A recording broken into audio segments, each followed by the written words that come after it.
बड़ी खिलाफ वर्जियां यहां हो रही।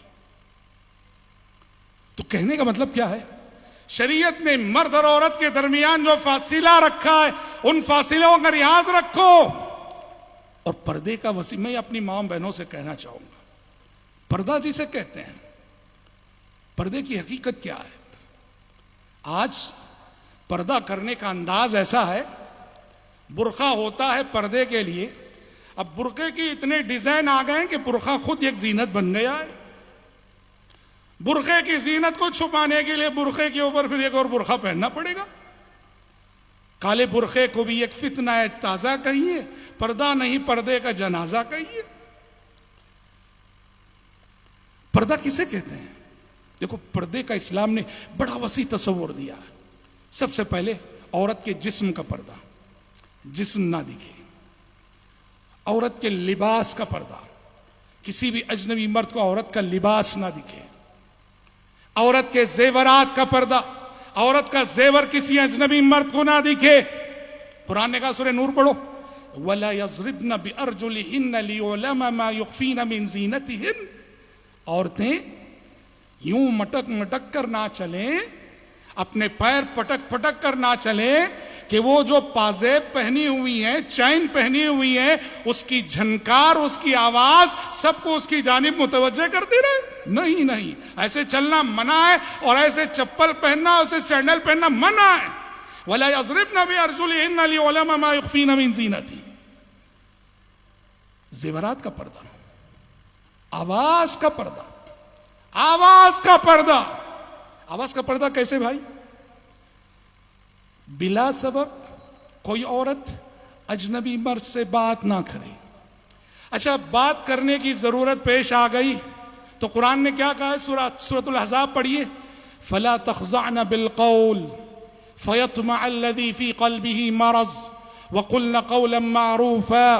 उम्महातुल मोमिनीन से खिताब करके कहा गया, मुखातब सारी औरतें, क्या कहा गया? देखिए कि अगर अजनबी मर्द से कभी बात करने की नौबत आ जाए ना, तो औरत को चाहिए नरम लहजे में बात ना करे, नरम लहजे में बात ना करे।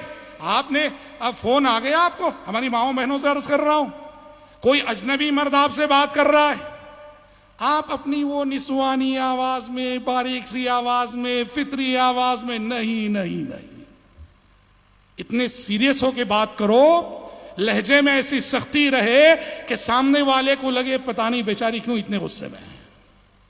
फला तख़ज़अन बिलक़ौल, कुरान ने कहा अजनबी मर्दों से बात करने की नौबत आ गई, नरम लहजे में न बोला करो, जरा लहजे में सख्ती लाओ। क्यों?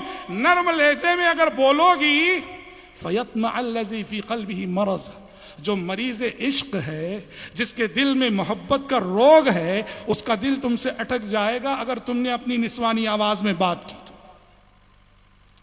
मैं अपने समाज और मुआशरे की सूरत हाल को सामने रखकर एक बात कहना चाहूंगा, औरत को आम बोल चाल जब फितरी आवाज में करने से मना किया जा रहा है, तो भाइयों बहनों बताओ, हाँ, मुशायरों में आजकल उर्दू के मुशायरे जो होते हैं ना, हाँ, मुशायरों में बेपर्दा जो शायरात आती हैं, उनकी जबानी शायरी सुनना कहां तक जायज है, कहां तक जायज है?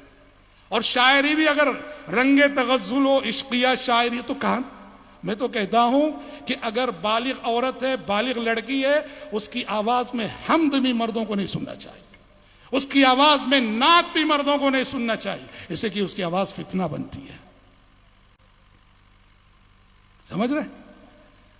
तो आवाज का पर्दा, और इसी के साथ साथ औरत की खुशबू का पर्दा।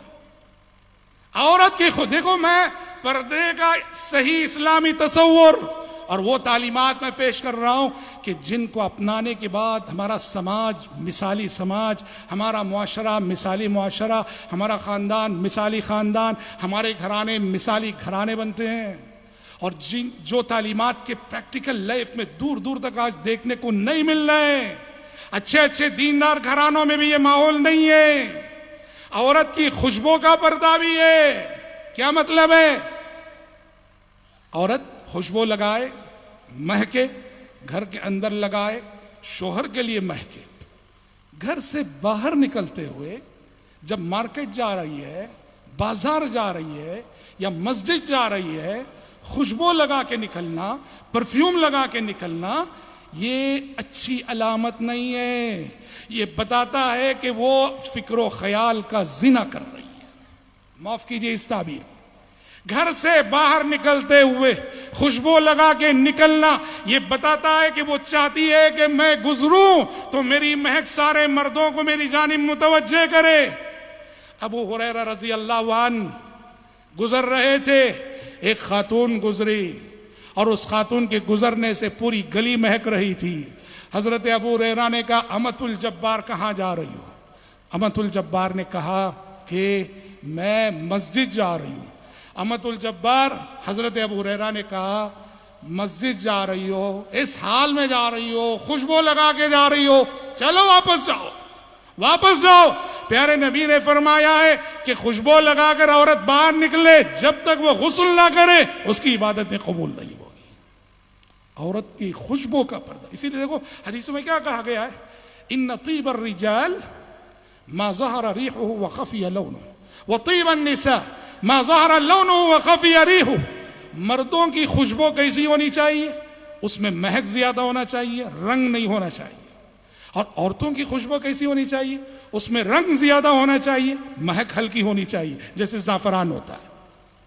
इसको कहते हैं पर्दा। जहां जिस्म का पर्दा हो, लिबास का पर्दा हो, जेवरात का पर्दा हो, आवाज का पर्दा हो, खुशबू का पर्दा हो। और इस वसी मफहूम में जो औरत पर्दा करती है उसी को हिजाब कहा जाता है। काली चिंदी लटका लेने को हिजाब नहीं कहते। अच्छा, हिजाब की जब बात आई है तो हिजाब के सिलसिले में शरीयत की तालीमात और क्या क्या जानते हैं? अल्लाहु अकबर। इस्लाम कैसा पाकीज़ा मुआशरा चाहता है।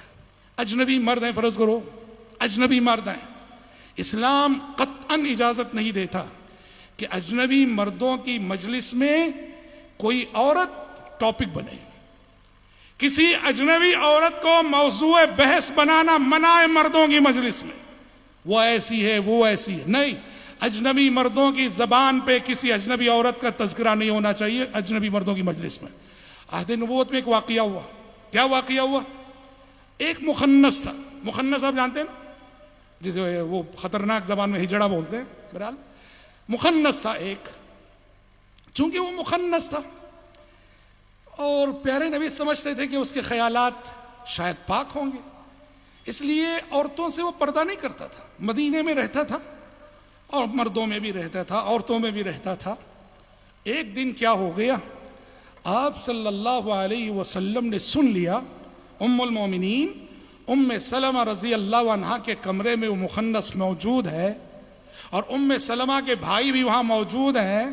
और ये मुखन्नस उम्मे सलमा रजी अल्लाह अन्हा के भाई से कहता है, या अब्दुल्लाह इन फतह अल्लाहु अलैकुम अत्ताइफ फअलैका बिबनति गैलान फइन्नहा तुक़बिलु बिअरबइन व तुदबिरु बिसमान। क्या बोल रहा है? कहा कि अब्दुल्ला सुनो, कल के रोज जब ताइफ फतह होना तो वहाँ एक औरत है, उसे हासिल करने की कोशिश करना। वो कौन है? वो गैलान की बेटी है ना, उसे हासिल करने की कोशिश करो, इसलिए कि वो ऐसी है, उसका नक्शा खींचा। वो आती है तो 4 शिकने पड़ती हैं, जाती है तो 8 शिकने, मतलब ये बहुत मोटी ताजी है। प्यारे नबी ने सुन लिया। ये बात प्यारे नबी के कानों में पड़ गई। ये मुखन्नस एक लड़की को कितने गौर से देखा है और अजनबी मर्दों के सामने उसका नक्शा खींच रहा है। आप सल्लल्लाहु अलैहि वसल्लम ने उस दिन ऐलान किया, आज के बाद ये मुखन्नस किसी घर में दाखिल ना हो, औरतों के सामने जाने की इजाजत नहीं। इतना ही नहीं, जो नबी नबी रहमत कहलाते हैं, आपको इतना गुस्सा आया, आप सल्लल्लाहु अलैहि वसल्लम ने उस मुखन्नस को मदीना शहर से ही निकाल बाहर कर दिया। कहा कि तुम्हें मदीने के शहर में रहने का हक नहीं, मदीने से निकाल बाहर कर दिया आपने। ये इतनी घटिया हरकत है कि ऐसी हरकत करने वाले समाज में रहने का हक नहीं रखते कि अजनबी मर्दों को, औरतों को देखे और अजनबी मर्दों के सामने उनका नक्शा खींचे। आप सल्लल्लाहु अलैहि वसल्लम ने ऐसी सजा दी, शहर से बाहर कर दिया। हदीस के रावी कहते हैं, मैंने देखा वो हफ्ते में एक दिन वो मुखन्नस मदीने में आता था और हफ्ता भर की रोजी मांग कर भीख मांग के फिर भाग जाता था मदीने से। समझ रहे भाइयों, इस्लाम ने कितना हसास मिजाज अता किया है। और आज अफसोस के साथ कहना पड़ता है कि स्कूलों का जो माहौल है, कॉलेजों का जो माहौल है, क्या है मेरे भाई, ला हौल वला कुव्वत इल्ला बिल्लाह। अल्लाह जज़ा खैर दे। हमारे बाबा नज़र मोहम्मद साहब बैठे हैं, उन्होंने इस वक्त हमारी जो बच्चियां जिस बेरारवी की शिकार हो रही हैं और तालीम के नाम पर कॉलेजों में जाने के बाद न सिर्फ ये कि वो अपनी जवानियां गंवा रही हैं, न सिर्फ ये कि वो अपने अखलाक गंवा रही हैं, न सिर्फ ये कि वो अपने किरदार को गंवा रही हैं, हमारी बच्चियों का ईमान लुट रहा है, हमारी बच्चियों का अकीदा लुट रहा है, हमारी बच्चियों का दीन लुट रहा है। इश्क और मोहब्बत के नाम पर दीन ईमान सबको नजरअंदाज करके हमारी बच्चियां कहां कहां भटक रही हैं और कितने अलमनाक हादिसात समाज में हो रहे हैं। बाबा खान साहब ने गुलबर्गा में आज से दो चार माह कबल तारीखी प्रोग्राम किया, बेटी बचाओ ईमान बचाओ, बेटी बचाओ ईमान बचाओ। समाज जल रहा है। एक मंसूबाबंद तरीके से मुस्लिम लड़कियों को फंसाया जा रहा है, उनकी जिंदगी के साथ खिलवाड़ किया जा रहा है, उन्हें इर्तिदाद का शिकार किया जा रहा है, उनकी दुनिया भी बर्बाद, उनकी आखिरत भी बर्बाद। वली क्या कर रहे हैं? वली क्या कर रहे हैं? वली किसे कहते हैं? शादी में एक वली सुनने को मिलता होगा आपको। वली कौन होता है? बाप होता है। बच्ची का बाप वो वली होता है, बच्ची का चचा वो वली होता है, बच्ची का ताया वो वली होता है, बच्ची का दादा वो वली होता है, बच्ची का सगा भाई वो वली होता है, हत्ता कि बच्ची का चचाजाद भाई भी वली बन सकता है। वली जिसे इस्लाम कहता है उसकी जिम्मेदारी क्या है? क्या सिर्फ उसकी जिम्मेदारी है मजलिस निकाह में बैठ के दो गवाहों के सामने जैद से कह दे हाँ मैंने अपनी बेटी को तुम्हारे अक़्द में दे दिया है, कबूल कर लो? वली की जिम्मेदारी सिर्फ ये है क्या? वली तुम बाप हो, तुम भाई हो, तुम चचा हो, तुम ताया हो, तुम दादा हो। तुम्हारे वली होने का मतलब ये है बचपन से जवानी तक अपनी बेटी की आबरू की हिफाजत करना, बचपन से जवानी तक अपनी बहन की आबरू की हिफाजत करना, बचपन से जवानी तक अपनी भतीजी की आबरू की हिफाजत करना, बचपन से जवानी तक अपने पोतरी की आबरू की हिफाजत। ये कहते, इसको कहते वली, और ये वली का असल किरदार है। और अफसोस मर्द दयूस बने हैं, अफसोस मर्द दयूस बने हैं, बेशर्म बने। बाप को अपनी बेटी की आबरू का कोई ख्याल नहीं, भाई को अपनी बहन की आबरू का कोई ख्याल नहीं, चचा और ताया को अपनी भतीजी की आबरू का कोई ख्याल नहीं, दादा को अपनी पोतरी की आबरू का कोई ख्याल नहीं। तालीम के नाम पर हमारी बच्चियां खुद लुट रही हैं, अपना ईमान लुटा रही है, अपना अकीदा लुटा रही है। बहुत भयानक माहौल है समाज का। मेरी माओ बहनों, जरा आप लौटो माजी की तरफ, उम्महातुल मोमिनीन की जिंदगियों को पढ़ो, साहबियात की सीरतों को पढ़ो, देखो कि उनकी जिंदगियां तुम्हारे लिए कितना अजीम सबक रखती हैं। आपने सुना है और बारहा सुना है, लेकिन ये ऐसा वाकया है जिसे बार बार सुनाना चाहिए। कौन है ये? उम्मे सुलैम है। अल्लाहु अकबर। ऐसी मिसाली खातून अनस बिन मालिक की माँ है, अनस बिन मालिक की माँ है। उनके शोहर थे मालिक, शोहर से जुदाया होती हैं। क्यों जानते हैं? इसलिए कि शोहर ईमान नहीं ला रहे थे, तो शोहर से जुदा हो गई अपने बेटे अनस को लेकर। उम्मे सुलैम बड़ी नामवर खातून थी। मदीने के एक सरदार ने रिश्ता भेजा, अबू तल्हा।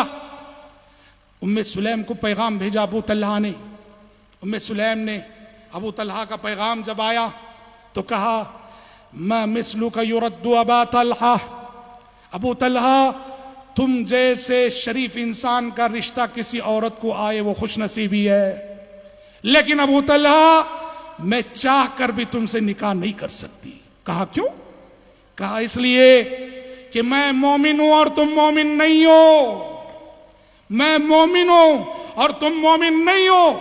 चाहकर भी मैं तुमसे निकाह नहीं कर सकती। अबू तलहा ने कहा अगर मैं ईमान ला लूं तो? उम्मे सुलैम ने कहा अगर ईमान लाते हो तो न सिर्फ ये कि मैं तुमसे निकाह करने के लिए तैयार हूं, तुम्हारा ईमान लाना ही मेरा महर होगा। तुम्हारा